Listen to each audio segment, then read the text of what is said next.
Do you ever feel like you just don't have enough? Enough money? Enough patience? Enough energy? Enough strength? Enough food? Enough time? Regardless of how much of these things we may or may not have at any given time, we sometimes can feel like we just don't have enough. Well, why do we feel this way? We get caught in the trap of trying to do too much on our own. Things that we need done, but almost more importantly, things that we need to do for others, our families, people in our care, people in our community. We carry this burden for those for whom we are responsible. And so sometimes we can become driven and motivated by a fear of failure, not wanting to fail ourselves, but certainly also not wanting to fail those whom we love. And so these circumstances can cause us to feel despair, to feel lost, to feel like we have nowhere else to turn. Perhaps we feel like the people of Israel in exile in Babylon, whom the prophet Isaiah was addressing in our first reading. Perhaps we feel like the persecuted early members of the Christian church in Rome, to whom Paul addressed our epistle.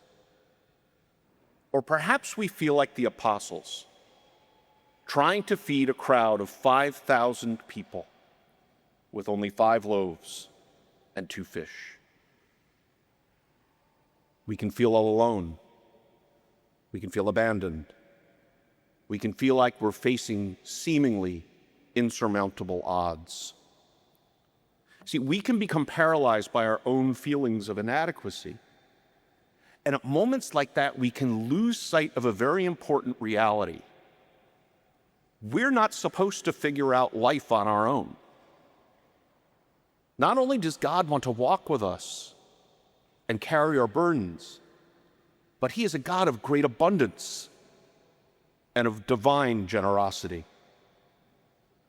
We see examples of this in our readings. The prophet Isaiah is telling the exiled people of Israel in Babylon that God hears their cries and wants to satisfy their thirst and provide for their material needs.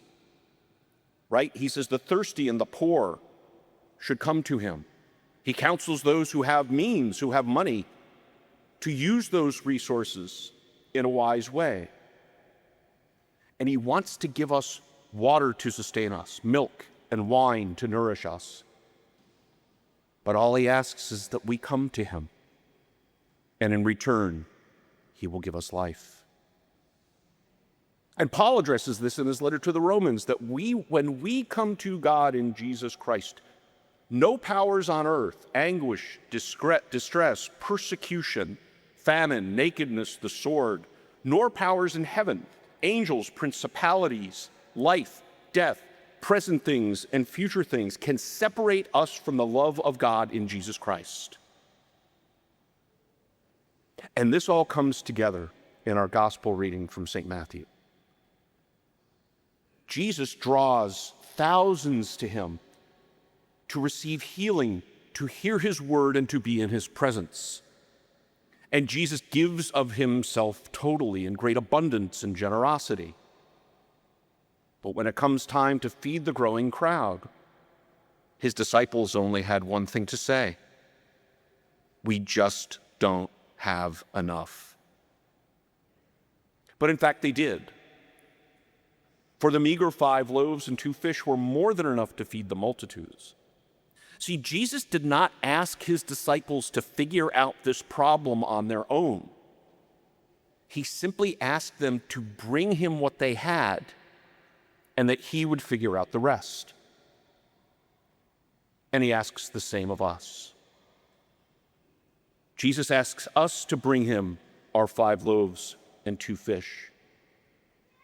When we bring Him our small amounts of time in prayer, He sends the Holy Spirit upon us to guide us. When we bring Him our imperfect faith, our faith multiplies, grows, and deepens. We bring Him that tiny bit of energy or patience that we have left at the end of a long day, he will bring us rest and refreshment. We're not supposed to figure out life on our own.